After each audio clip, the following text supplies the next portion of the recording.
Hei tid, så det atter her ved en nødgen parste av Gjerstamal. Og vi Anja Hansen som teker opp og redigerer, Ronny Petersson som teker seg av Ljøvnen, Paul Fære og jeg selv, Daniel Adol Jakobsen. Vi hjertelig velkommen til henta parsten av Gjerstamal. Og jeg fer en affære spyrer Paul hva i hånden ligger av hjertet i det. Jeg vil si om det her som tal og Jesus her. Nevnte jeg det, og det nok lenge siden skriver jeg det. Men det taler er størst tilmåen. Da jeg så lest atter nå. Og det lever noe så løs at jeg kjenner trang til at nevna nærka om talighoten til Jesus. Alt ikke selv hvor min tale nærka arves enn vanligt, men alltid nei av det med møvløyka. At jeg skal tala og ikke tala, og så Jesus.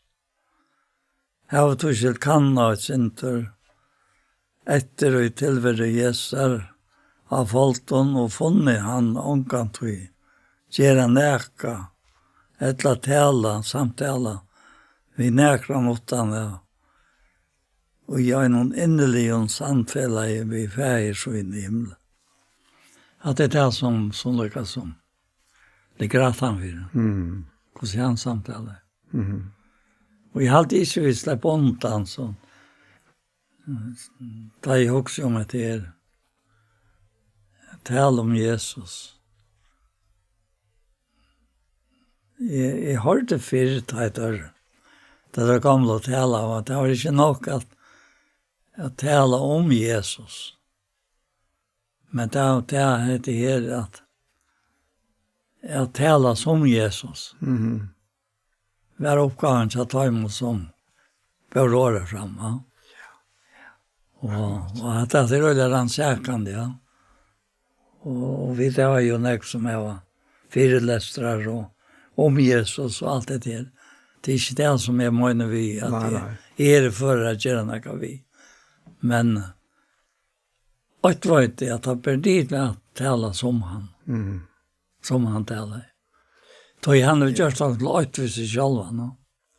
Ja, vi tar helt åkna at han taler som årgods. Ja, akkurat. Og årgods, hvor han? Ja, vet. Det jo Jesus själv. Ja, vet. Det særlig avhåverst, altså. Jeg ble så glad over det og fann det at jeg kunne ikke ha skrivet akkurat da. Det var en trångt og i meg etter. Jeg kunne han tale, og så han tale. Og da vi så, ikke etter, hva vi der, og vi limer likans hansa. Ja, det ja. Vi likam hansar og limer og likam hansar. Likam hansar. Ja. Og det som så ligger ut til at vi brukar jo själva likam til åkken. Ja, utsikker vi, ja. Det kan bare være at det mest vi munne at tala og tåsa. Men det matar eisne vi håndte noen. Uttrycka seg, ja. Og da han så vil uttrycka seg, så hever han bare ett likam. Ja. Og det så sammansetta likam som sett sammen av ötlund tryggvand. Nettopp. Og i jagen okkom vil han så slippe at uttrycka seg. Nettopp. Vi ötlund limon faktisk. Ja. Men så det at han nøyganer rimiska. Ja. Men anden den samme. Nettopp, ja. Og det ikke det jeg skal ta som. Nei. Men ta seg mer om et her. At tala som han. Og så møvelige øysene. Da man taler som han. Utan at man vet alltid. Paulus skriver av sin rom at det i 17 Korinther 12. Han fikk så några åpenberingar til kunnskap om han. Og det så det alt å lese. Det han grøyner nøyganer. Ja. Hvordan skal det gjøre? Og hvordan vel han tog å skilje midtelen. At han kunne røsse sjølvene.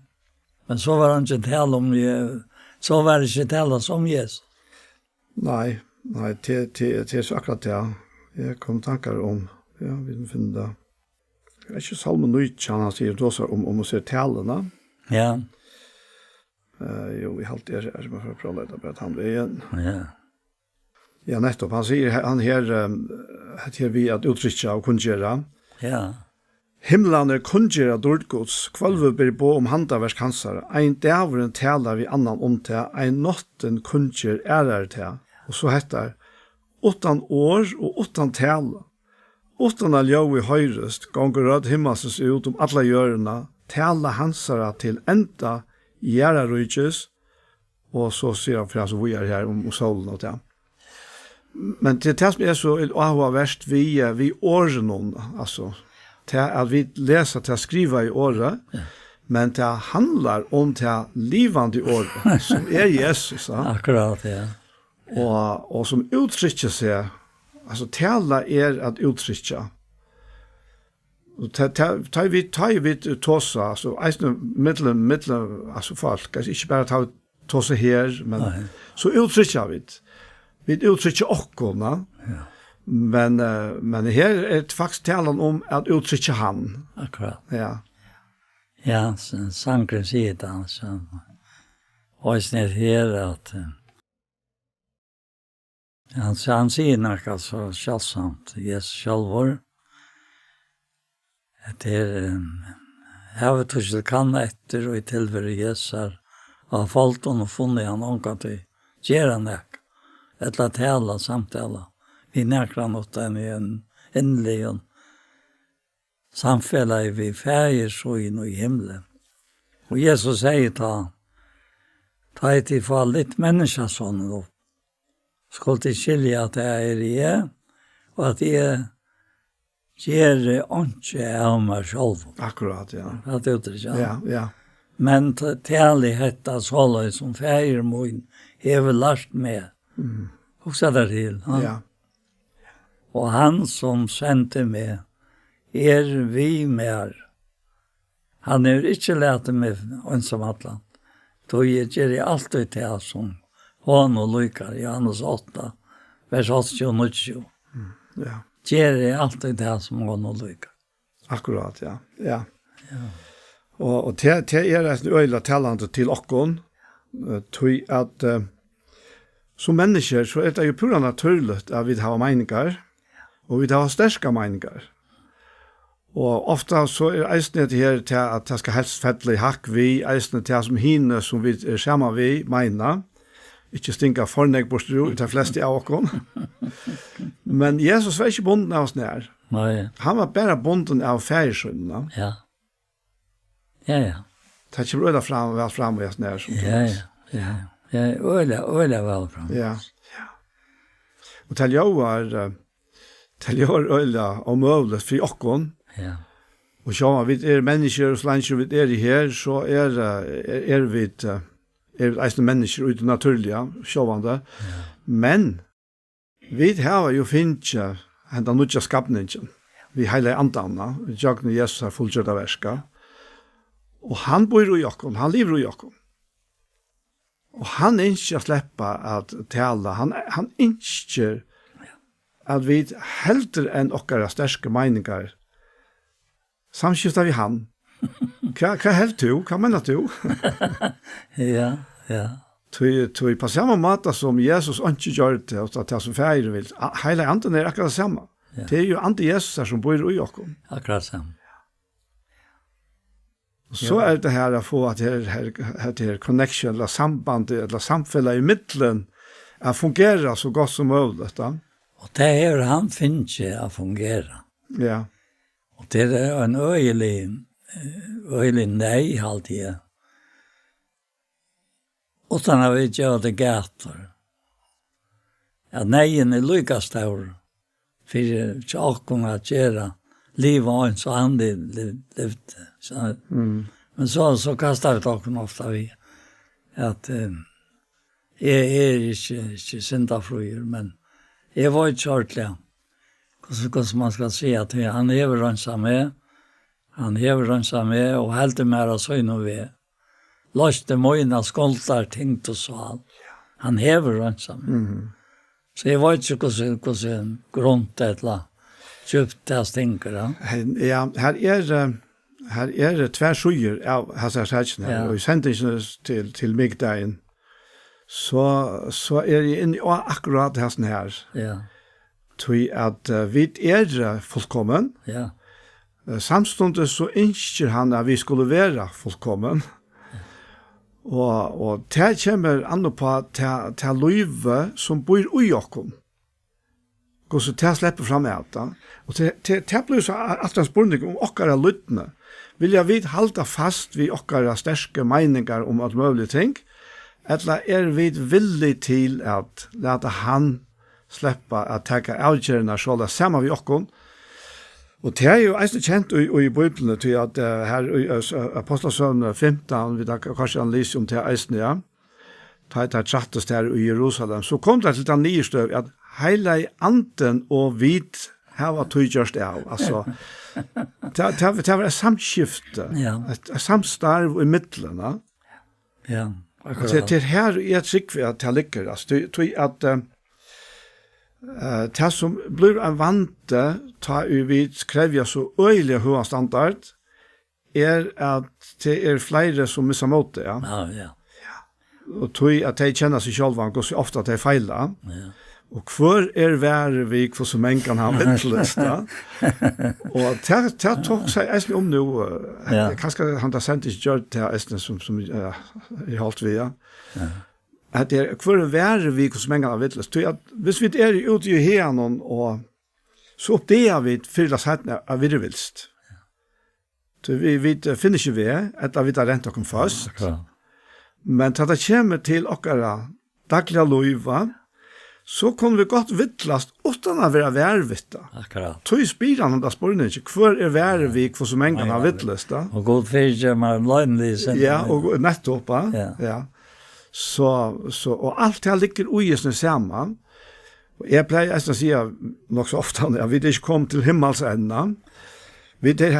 Selv Paulus han var ikke nådd til det stadiet at han kunne si at er fullkommen. Nei, det gjør det han ikke. Er ikke fullkommen langt, sier han. Men det tror jeg etter det. Det er måneden. Ja, nettopp, ja.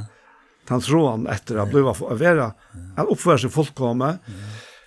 Her skulle vi så bare anser øyla vel etter at til hans fullkomlega vi søtja. Akkurat. Vi vet jo eisne fariseerne tar søkte fullkomlega. Og det ble fullkomlega skreft. Ja. Og det eneste ferien vi søtja Jesus faktisk var ytland. Det han inne i løyvene som fariseerne presenterer, ja. Og han ber lærersvannet ikke, han ser etter surdadje fariserene, og tar miskilt han, tar helt til, tar ikke noe brei vi. Men Jesus brukar så reelle mynter av det naturlige, for jeg forklarer det himmelske og antallige. Men det som han mente, vi tar lærerne til fariserene. Akkurat, ja. Ja, det var det. Men det var så var det også noe annet her. Og det som det så opp på en tatt at ta et tid for alle mennesker sånn opp, så skulle de skilje at det i han. Han sier best hette døme på Strur Øtlund verst til hans at det der fortsetter seg av her sånn. Ja. Sier dere fra en landarmale og i Løyvi hansara, som öll løpte merke til, og stav og undrande iver fyr. Han var sermester av en landarmale falt ikke skilt. Ja. Det var et landarmale i rom. Og da jeg nå leste atter, så hoksa jeg om at det som jeg har skrivet etter. Og et annet døme i rett, at Jesus var livret til heldes i år, var folk ikke oppfære. Jeg lærer hans. Og så kommer det. Så han lærte de som øyne valgte hei, Og ikke som skriftlærte for det. Akkurat. Da stender man til tjej 8. Ikke som skriftlærte for det. Nei, nettopp, ja. Altså, det var løndamal. Kontrasten kommer fram her, ja. Og så også jeg, hvordan det vi løndamal i møgneliv? Jeg være som han. Jeg taler som han. Jeg gjør som han. Og det er så mye interessant å lese hvordan han reagerer. Altså. Og hvordan man nesten merker det, han visste det, han les hva det for å si, ja. Og Herren, da skjøtte det. Og han visste alt. Fægeren som han levde oppe at alle togene. Han gjør det til at han ble fullkommen ut det som han gjør det. Akkurat, ja. Det verleggen til livet som var akkurat først og foreldrene av livet. Ja, det var langt vi inn i oss. Ja, det var til livet. Ja. Livet fra lyststrennen. Ja. Men som vi vet vel vilja, det ikke sier jo, va? Men frelsen høves på enkje vi frelsene til Jesus. Ja. Det ikke høvespurninger, ikke spurninger om liv at han har deg, men det liv her og i liven, altså Guds liv her og i liven. Det var det som han kom for å gjøre oss. Og ja, jeg vet ikke hvor det akkurat opptidget, men jo, så her, som ut, og fyrre parten av det jeg husker om at det her livet som han kommet via. Altså, jeg har ongan livande chans. Kjalt meg var frelst, og jeg lærte døy på alt, og jeg visste det, jeg var ikke ivig med meg selv. Men jeg har ongan livande chans til at live opp til det som fullkommet, ja. Men ta så hele anden blev en realiteter, en verileitje, innan umera, så var som gikk opp, en hakri enda, så tog jeg at det var det som han kom til. Det var djev og hetta livet, som fyllt av rettvise, frie og glede, og i hele andene. Og her sier han, så legger han at han som tog tjener gode, ja. Gode tokkalir og menneskedomlige, ja. Og jeg tror løndamålet ligger her, altså til at han bor i okken. Men det er også en visdom som han taler av. Det er spurt Peter om, altså, mester ikke betaler ikke skatt. Ja. Og Peter, han visste ikke, han måtte så spyrre, ja. Og han bedte han så færre og ta den her første fisken som han fikk, og så fikk han en kron, og så slapp betale skatt ved tog, ja. Men han spurte eisene farsierne, hver mynd og iveskrift hettet, så han visste en av mynd, det hadde keiseren. Ja, men så djev keiseren til keiseren ser, og gode til Gud ser, ja. Så han heier, altså han heier dette folk, han fullkommen. Han jo god åpenbærer i holdt, ja. Ja. Og her ønsker han å slippe åpenbære seg, og i akkurat holdt, altså akkurat likhavet. Ja, akkurat. Som... jeg minnes at det som for ikke glemmer det. Jeg har alltid ikke fortalt det før. At jeg platte å vite av Oliver Thomsen og Agnes, kona, slags. Det kom til at jeg skulle til. Jeg skulle til en samsmåter i Sore. Og jeg fører ofte, og det var ansmantler som fører til samkommet.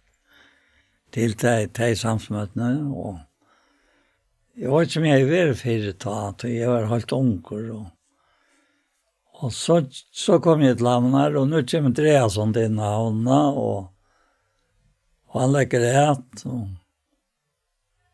og teker bare, jeg vet ikke, 2 folk om år, og så vinket det farvel. Stopp vi. Og her stod vi sånn. Så unger som vi da. Så sier han ved meg, jeg tar vi ikke Larvøk. Han var her. Han stod veldig svig. Han gift vi hit og her ser en stemme da.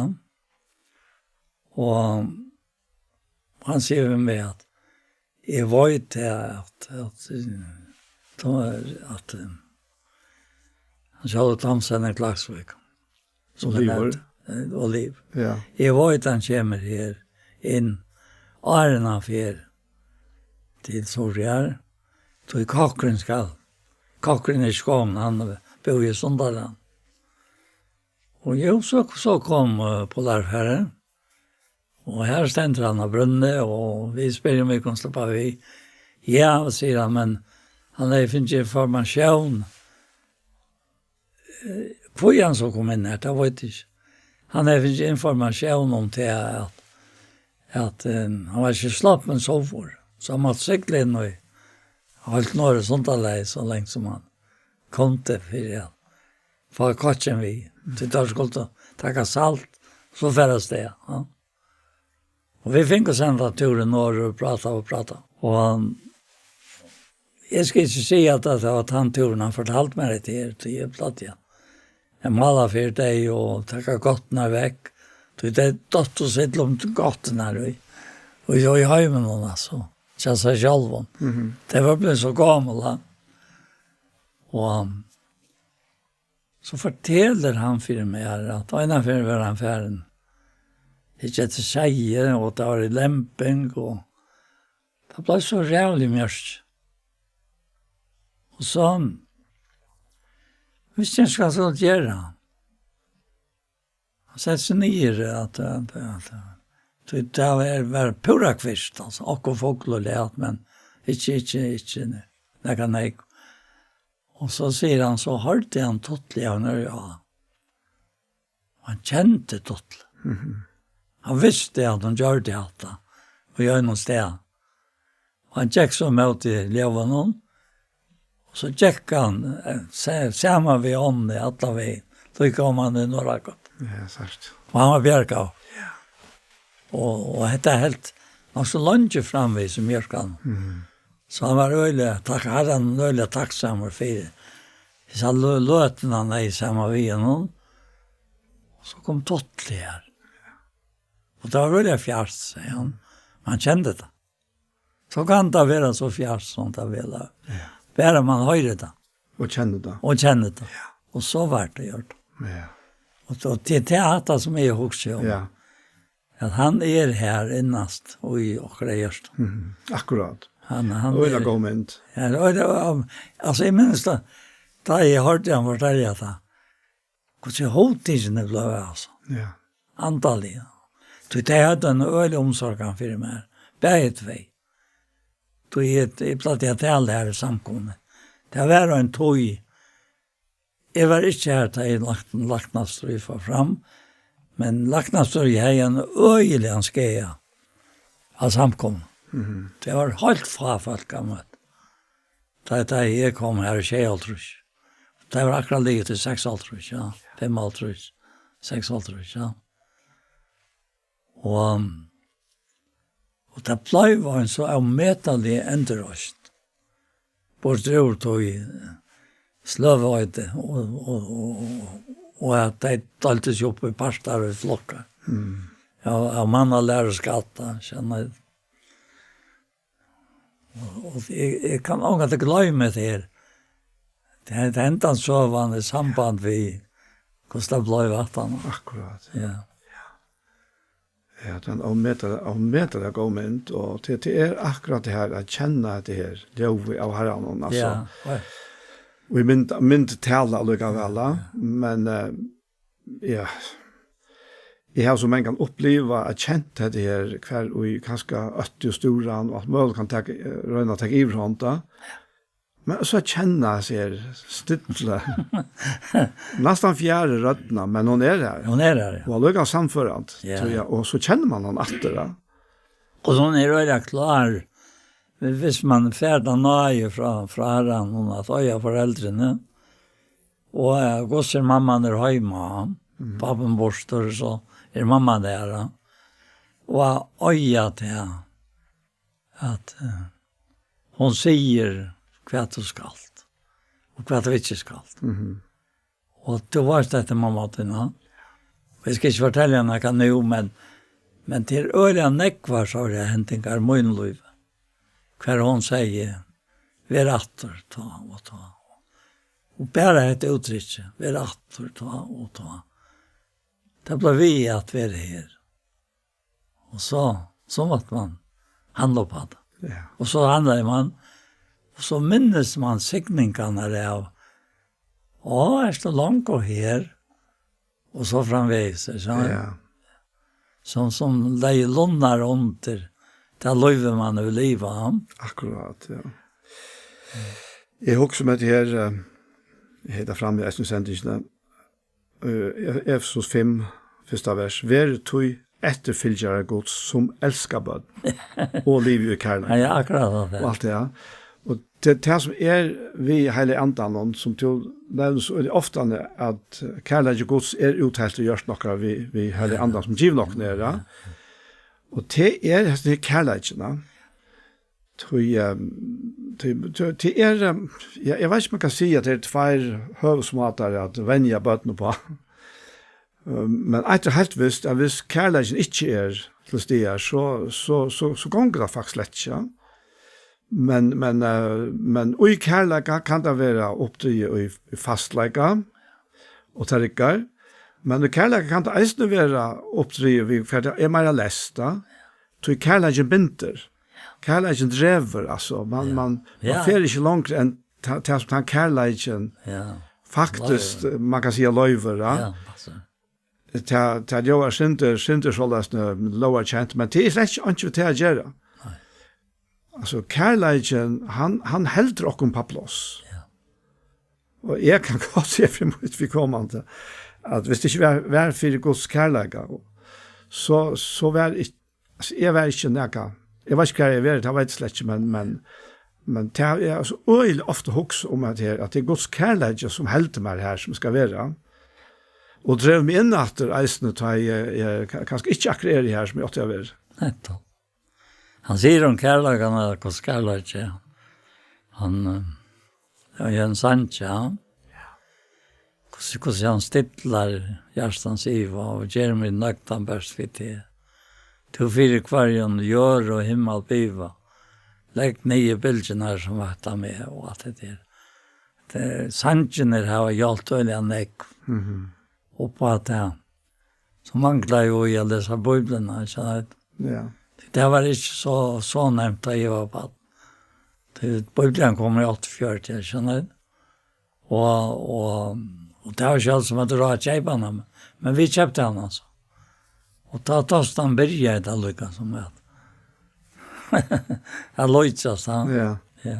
Leste du noen danske bibler i Arren? Ja, men papi har jo noe Nødja testament, men det finnes jo i konversjonskap.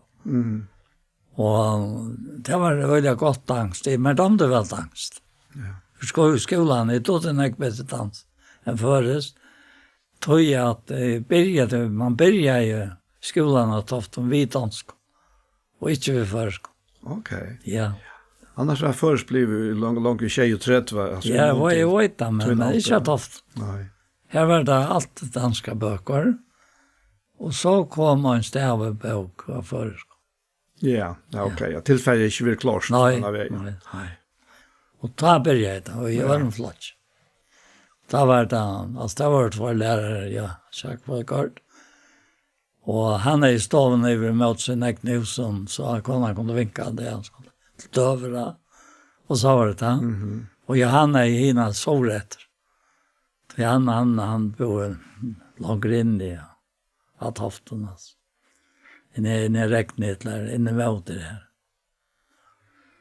Så det var ju han lärare som lärde mig först. Ja. Han var först in i bortsett. Mormal kan man säga. Ja, mormal. Ja. Ja. Bra det. Jo, vi tar sånt här ästna. Ja. Det är gott att få det in och i. Ja. Så annars minnes jeg ikke til angst i samkommen. Slett ikke. Nei. Det var ferdig, jeg tror. Utan anker brukte en av Bibel eller Nytt Testament. som var att dansk. Var det näkar som läser ur danska bibeln men omsätter det som det låser? Ja, jag är slämmande. Ja. Ja, det har gjort han också. Han är danska bibeln och öjliga lunch. Jag hade inte en fäxar för bibeln. Okej. Han tar ju ta och en trus. Det är bara en trus och 12 år att han har så. Det var det. Ja. Jag minns bara en man som vi danskar bibeln, och det var Lotta här i Västra. Ja. Muai. Han helt fast vid så danska bibeln resten av livet. Ja, jag livan tryckvant detta med. Ja, det var han. Helt säkert. Ja, det jag kommer känna. Mm. Ja. Men det var øyla vel lust for okkon måneden og i midtelen til halslige løyve, og så at det her løyve som avvokst av andanna. Øyla måneder. Ja, det er øyla måneder, ja. Men jeg var inne i sendingen her i 4. kapitlet her i Efesos. Ja. Og her sier han nekv i mest, og også han sier om heitningene at det er jo blind der i hoksansøyne, Ja. og så vi at det stendt av vantkundleggene som tar liv i, og det er altså kjensleløse gives opp til skamløse, så tar det her vi ikke drive alle årenske, men sier han, tid har vi ikke så lært om Kristus. Nei. Så satt som det hørst om han, og er opplært i hånden, så det som sannlegg er i Jesus, at tid vi vidjant butikker over, skulle legge av hit gamla mennesker, som vi har spilt vid darandlisten, og så ender nødjast i anta sinnestikkere. Og dette er en prosess, dette ender nødjast, det er avhaltende faktisk. Da. Ja. Og leta til kun ui hit nødja mennesker som er skapt etter gode, og i rettvis og heilalega sannleggans. Og så kommer, nu snakker jeg ikke om heidningene, nu snakker han til det tryggvant, ja. Han sier, legge tøy liknende av, og tale sannlegga hver nasta stund. Vi tar det er for annars limer. Vi har det så synd ikke, lade kjålen sette i vreitikkere og gjør stjælen og rum. Og så kommer han, han er stålig hever, stjæl ikke langer. Altså, Paulus gonger ikke ut fra at i ødelen for automatisk er helt opphatt. Tog anmenner han om dette her, ja. Men arbeid helt og gjør i hånd og sånt til godt der, så han kan hava nekka djeva tog utrøntjer, ja. Og naturen og tog jeg stjæla er at jeg vil hava, men det som han sier, ja, men for helt hinveien, arbeid opp en ogn, så tog er for fyra djeva til deg som trøntjer, og han så som jeg sier, og nå er han inne av talen, ja, ungen olykkelig tala kom til kna munnen, nei, slik som går et oppbygging, som nu tarvar, så de som høyra kunne få nøye vi henne. Akkurat. Og hatt det her er Jesus tala. Ja, nettopp. Ja. Hatt det. Annars så jeg vet ikke om jeg skal være langt ut av det som jeg er. Men Jesus sier at jeg kaller det ikke langt tjenere. Tjeneren vet ikke hva herren sier. Akkurat, ja. Nei, sier han. Det er veldig like nærvig til nesten som du nevnte, ja. Nei, tykker når vi kaller viner. Det er alt det som er, har vi hørt av feriemånen, har vi kunstjørstikk, altså. Alt det som vi har hørt av feriemånen, har vi kunstjørstikk. Og så er det vinnerleie nærre enn vanligt. Kristus stakk nyttig og sammanband. Fra lukt og nærke andre finnes. Vattengods er og konka grunn alt. Altså det er nærke vi er som løyver noen som de meste ta at det holder høylutje og åknar folk. Han nevner at det sier hva vi er og i for gode og i Kristus. Sånn er det. Ja. Utrolig hva det er verkt av det. Ja. Det er som du nevnte nå og så. Ja, altså det her er det fullkomna, godsløyve, og det bor i okko. Ja, akkurat. Spurningen er som å la det slippe fram i alt. Ja, det er i okko. Ja. Ja. Og Jesus sier det selv, at det fjalles ikke helt. Det krekvast ikke, altså. Og han sier, om vi kanskje halter det her, vi ikke er så fullkomne som vi vil det yngste vi var, ja. Ja. Det är det ime som tar fettler løyve. Som här vi har av att det är som jag alltid bara läser det är så stort. Sett vi himmelska heime vi honom. Kristus är vire god och jag kom sär. Verliga vid er och älska. Brottbrötes sjönen till samordning här. Mestest att luta vittnar om Jesus. Vittnar om hans älskande navn. Särliga kast är tillknyttet till han. Minst det att han kännes vid ett navn. Båar underverk. Herren väl fremor. Bötnen och vi. Han värjer så väl. Dyrast av höjte vid Kristus i bära. Nemor vi görstene. Ger dig så sen. Tid har vi ikke utvalgt med, sier han at jeg har utvalgt tikkum. Og jeg har sett tikkum til det at de skulle være ut og bedre avvokst. Og avvokst og tikkere skal være vi, så feiren kan gjøre at det kan alltid ikke be han om. Og ikke be han om, og i navnet munnen. Johannes 15, vers 16. Det er bare noe som veker og i mer, at det er nok går så igjen i at det at hatt av føren, lukket som vi tjokk noen mot liv. Og ble livande, ja. Og du lette ut ta en affär? Ja, det er fra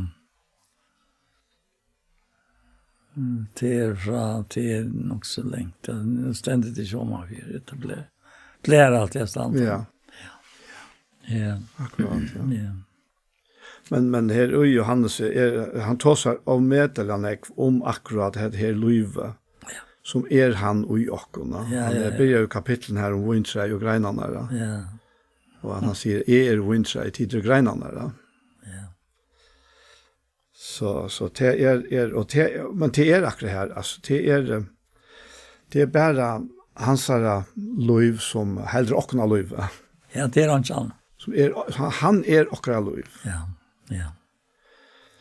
Det vävren sannlagen liv, og han kommer til feir. Nei. Utan vi med. Så. Han sier at nere og losse braun om at ha Kristus liv okkara åpenberast. Ja, pass. Skulle eisen tid åpenberast vi hånd og i dord. Alt det en standard, det? Jo, det altså livet store undera. Bara livet, människa livet her av folk et veldig undera. Det kan ikke forklares annet enn at det et Guds undera. Det er så størst, det er så, man kan si eisen til at det er så komplisert, at det det virkelig, hvordan vi det sammansett, det er så, men det fungerer, og at det er komplisert, det er god til gjørst da, men det er så huksa om de andalige dimensjoner som ligger i menneskene, faktisk imot til dyrene, ja. Så mamma bare sier at livet dyrer under, ja. Akkurat. Men det så kommer til hetta livet her, som og det atla i verleggen alle mennesker. God til atla hetta livet vi Jesus Kristus til alle mennesker, og det kan i verleggen bare forplanta seg og i jøknen de som ber hetta livet. Ber hetta året og hetta livet her, Vi vet att sjåvande David har öland några vittnesbörd om hur Jesus åpenberar sig öland några de muslimska hemmen och han kommer direkt till människor och sjön och drömmarna. Och det är helt annan standard, men det är samma liv. Det är för allt det liv in i människor. Ja, det är rätt. Ja. Och det är vid bärare av, så det är inte lite. Det är så småvis så. Nej, det är helt visst. Men till så är det rätt annat samma vi har än Jesus. Och till det är att det kommer fram i talan så att han talar vid myndelög. Ett av allt. Och det var inte som skriftlärt att torra. Så väl ber til best at tala bokstavlig. I urskriftene vi onkel myndløk. Det blir tid. Ja. Det kan ikke stekast. Så sier han, det kan være en måte bare tekast vekk. Jeg var nå. Det vil ikke være knivet til hans av myndløk. Ja. Det er nok så jeg var litt. Det som farsieren er ute av skriftløst, det var 4. Og helt til sitt det skal gå ut. Akkurat. Vi har vært vi han så det som det var. Ja, det var øyla løye at det ikke vakna. Ja. Akkurat han vakna, det er dems vakna til dem. Ja. Og vi eisene som vi kanskje ikke hører oss nekv om, men vi vet at det var eisene, men fjølten av dem, det vakna ikke. Paulus, han ble så vakter på en særsta gammel. Han som hadde ringet til at han ødler, som han selv sier. Ja.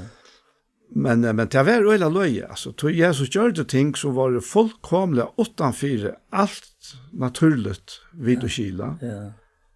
Og det er myndelagen han gjør det, ja. Vi har også med den myndelagen, da han har sagt vi er så imiske, at sintertøyner der 4 jønner.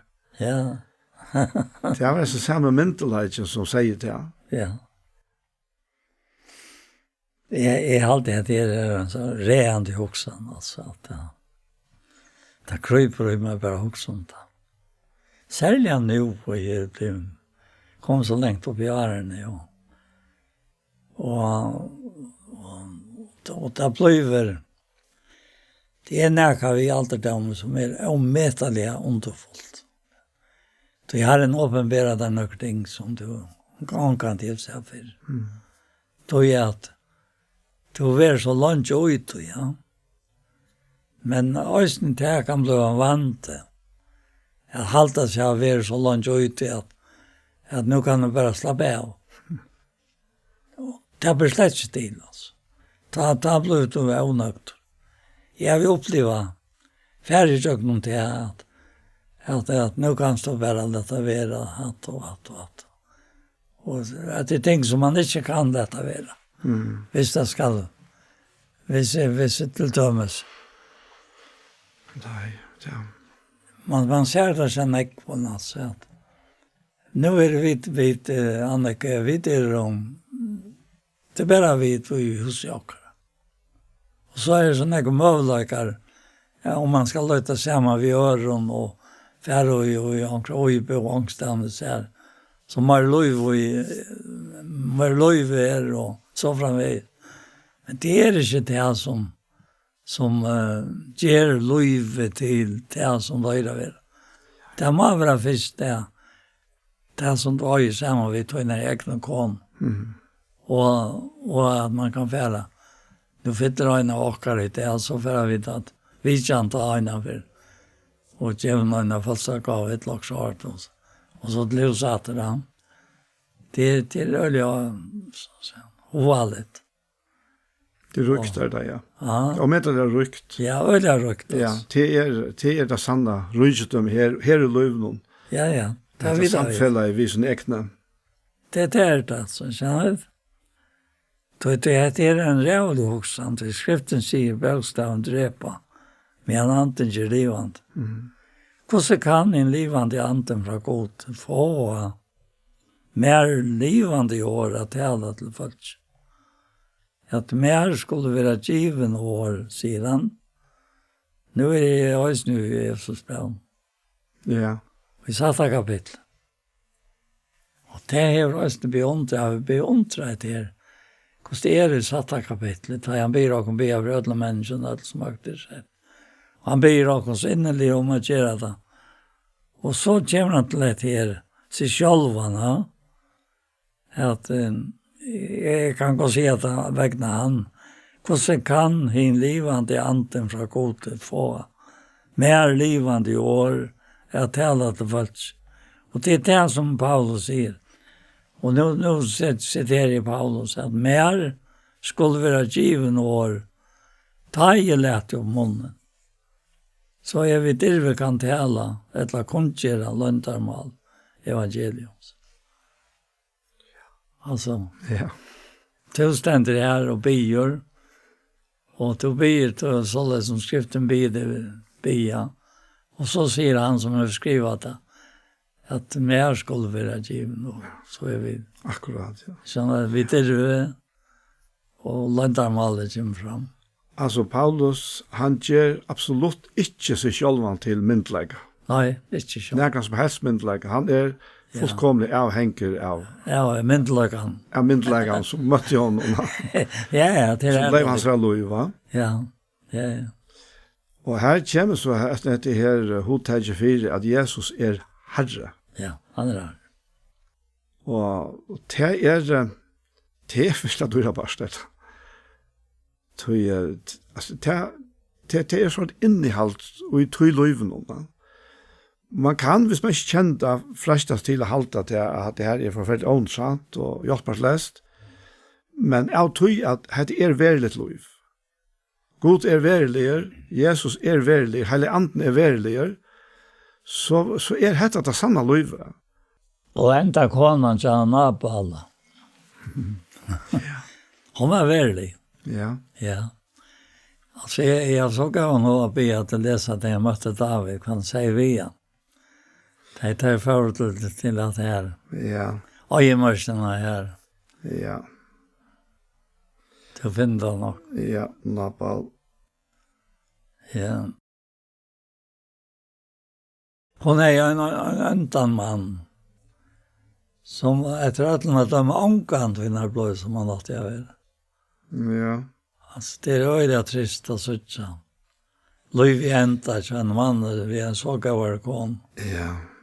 Ja, her stender her om maveren at Nabal og kona sier at Abigail, hun var vito og vøker kvinna. Ja. Men maveren var herre og ønter i øtlen aborsen. Han var av Kalebs. Ja. Så det tar jo og han at det hevnas jo han. Ja. Og en drang går bare en bo om hva du til å oppleve av han. Ja. Ja, altså David har gjort at han hyrer noen tjonen. Ja, alt. Og tilskylder seg så rett til å få ned til sånne svonkemenn, 8-4, ja. Men Nabal så her som han kvastrar han borste ved noen spottende i åren, altså. Ja. Ikke David selv, men det er menn der som han har sendt, da. Ja. Og her stender men Davids får nu av sted at du får leisen og til at kom hjem og skjøttet her David i hetta. Da sier David vi menneskene er gyret til om vi svører hver med oss. Og så er ferdig så imot Nabal og han sier vi svører henne.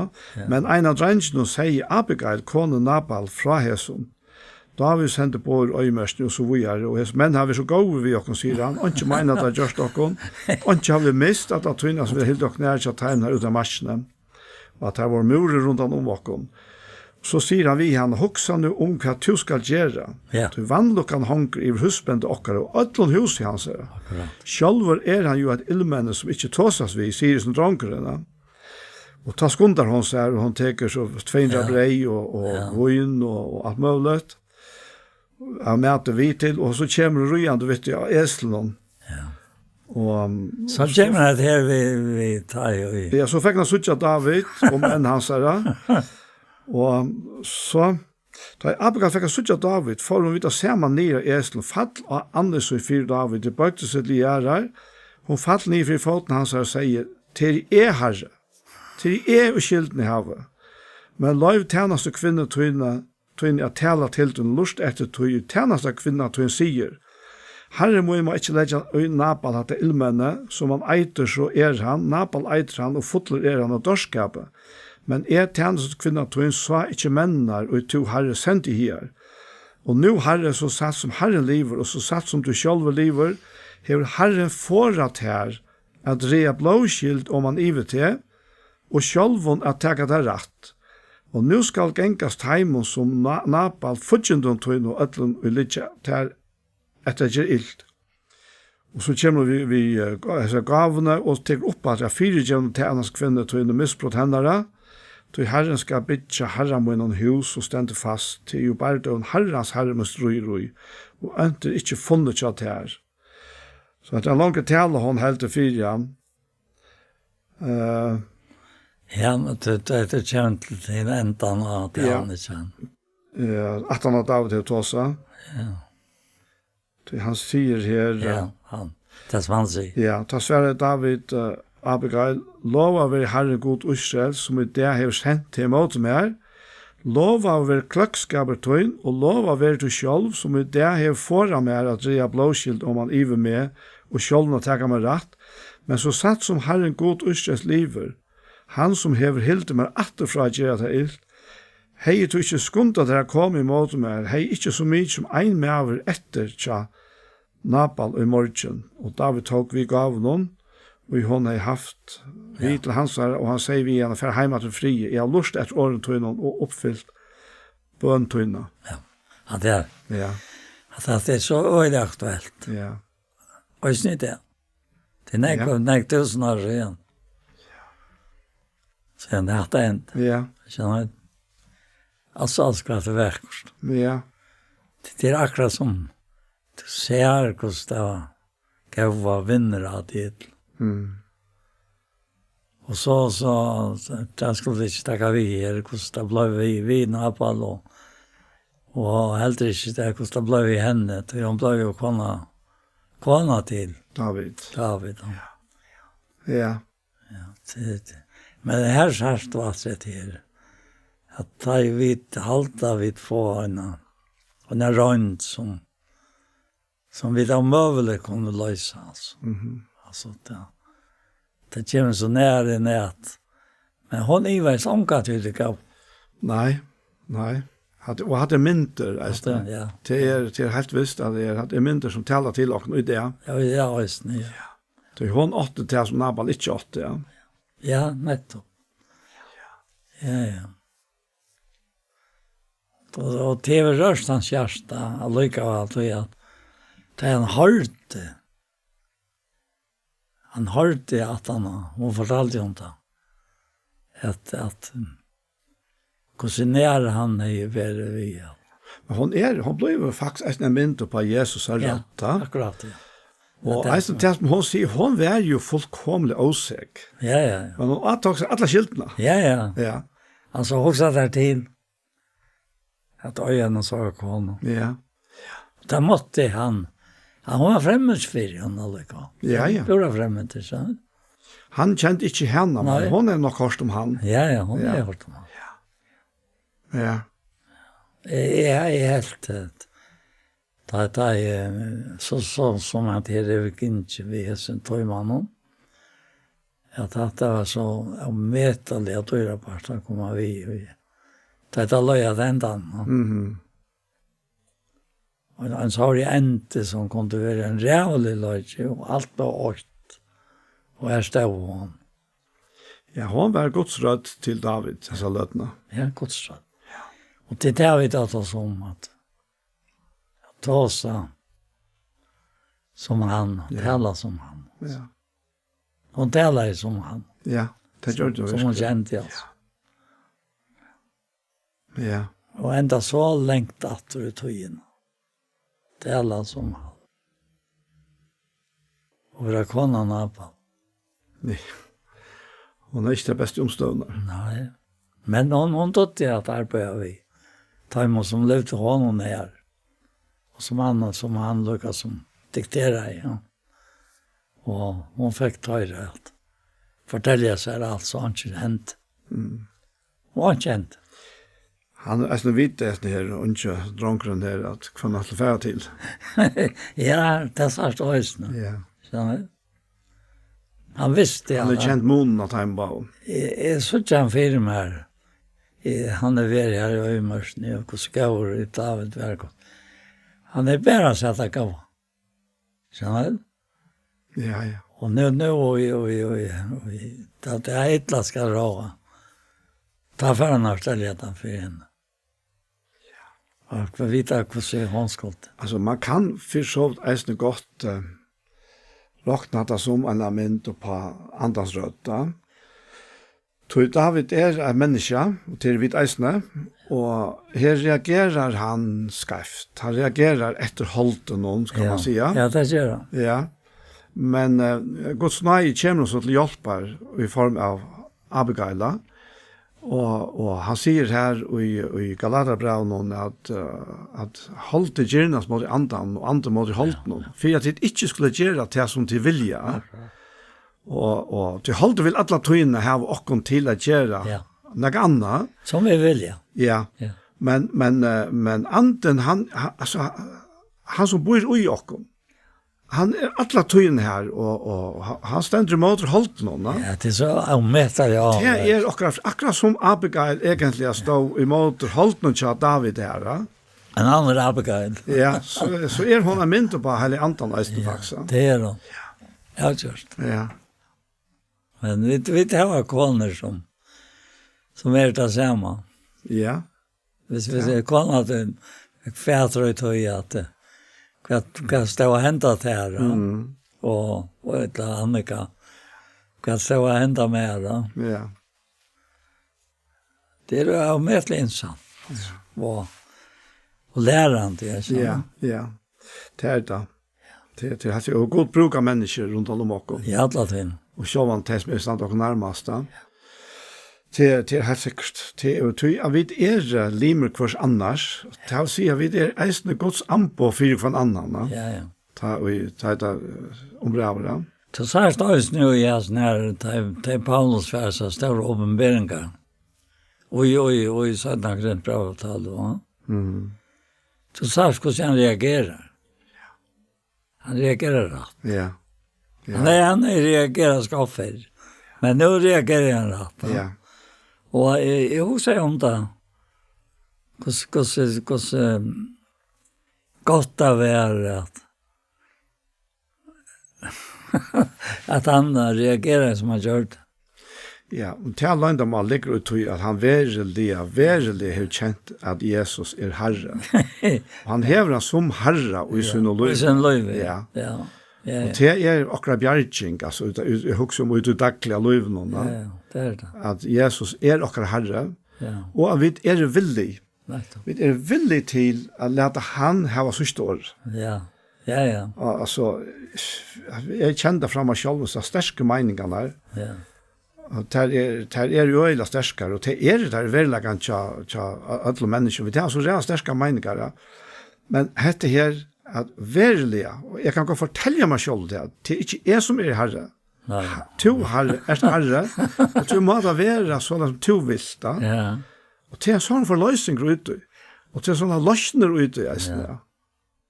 Fast da jeg for det var livet. Da jeg ikke Sveina Brev, det var 8,5. Kom etter klasker, og så ville jeg be om å slippe Kjuraberg Åren, altså bare at det var livet arbeid og ikke være for en skole. Men slapp ikke vi det. 6,5. Så slapp vi 8,5. Det var livet vi alt da. Og så ta første turen, så ofte så var det jeg var ta Kjelltrus, ta vi jeg kjenner det. 8,5 så var vi 20 år. Som ofte så ført han som kom vi. Jeg vasket 9, altså, det var det. Og jeg lastet nå. Det gjør det så 2 måneder. Inntil skipet var fullt da. Og så var jeg stedet historien. Da ble vi sett sammen vi Hennes, han lever han berettet det ikke noen. Og så gikk han, og så han rettet det ikke noen Hennes, så kom jeg over av vi, sammen med ham. Og da så var vi, den turen vi åren, og den ordentlige, lykke som kom sambandet der. Og så skiftet vi om at jeg kan gjøre tjetene av lemmene. Og etter hestturen tar vært alltid øyne noe tosker. Og han var øyelig livende, altså. Det var nok så grønt der. Så livende var han til han kom opp, altså. Påsen var lengt opp fra fotter av fisk. Sånn luftvære fisken. Til han Det var så djupt da.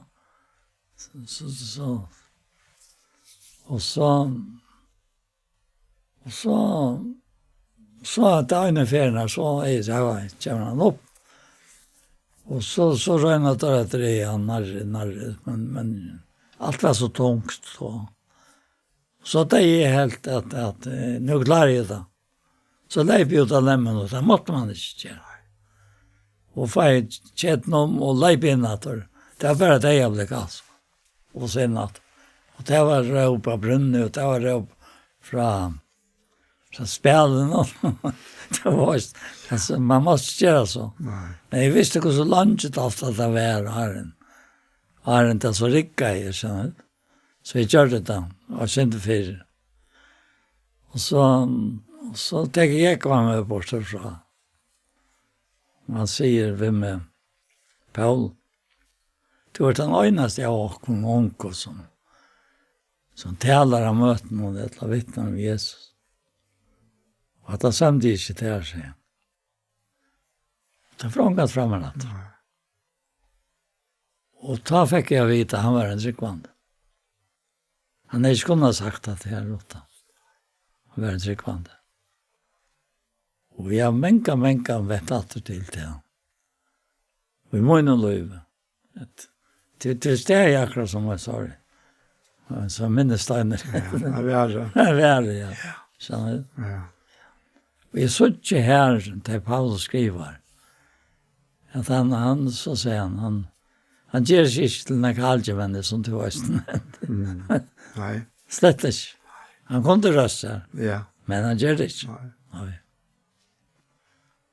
Og det er sikkert veldig godt sjokken at enda vi det. Ja, det er helt, altså jeg vil si, ganske særlig for oss som er så nek framme. Det er helt omedelig viktig at vi er fullkomlig klare over at det ikke kunne dreie seg. Nei, slett ikke. Slett ikke, ja. Slett ikke, det har opplevd i et annet. Det er som den personen som er røy med, som er i tala. Akkurat, ja. Skal vi begynne på en sånn, Jakob? Ja, og nå er det alltid så gjør affæren. Ja. Herre, takk for det at vi kommer. Sitte her sammen vi igjen, jo. Og livvåkne inn i et år, og livvåkne inn i verløkene av vera til han som er der av nøye til. Det er nøye godt sier det til som er. Og som Paulus sier, nøye han sier ikke vært langt. Og så nevner han godt snakk, for han er strøst og strevast. Men så sier han, nøye tar vi ikke, men nøye til som vimmar er. Og det er det samme vi også. Takk for det. Og takk for det, og takk for alt. I Jesu navn, ja. Amen. Så er det her som parten av hjertet mal kommer enda, og vi får takke for oss. Og vi er Anja Hansen, som teker opp og redigerer, Ronny Petersson, som teker alle jorden, Paul Fære, og jeg selv, Daniel Adol Jakobsen. Tusen takk for hesfer. Parter av hjertet mal som har vært, der kan du finne YouTube, om du leter etter ikke sjånvarsp. Og her som pastoren, han kommer eisner å være lagt her, og han kommer eisner å sende av seg kristelig kringvarsp. Så en affær, tusen takk for hesefer.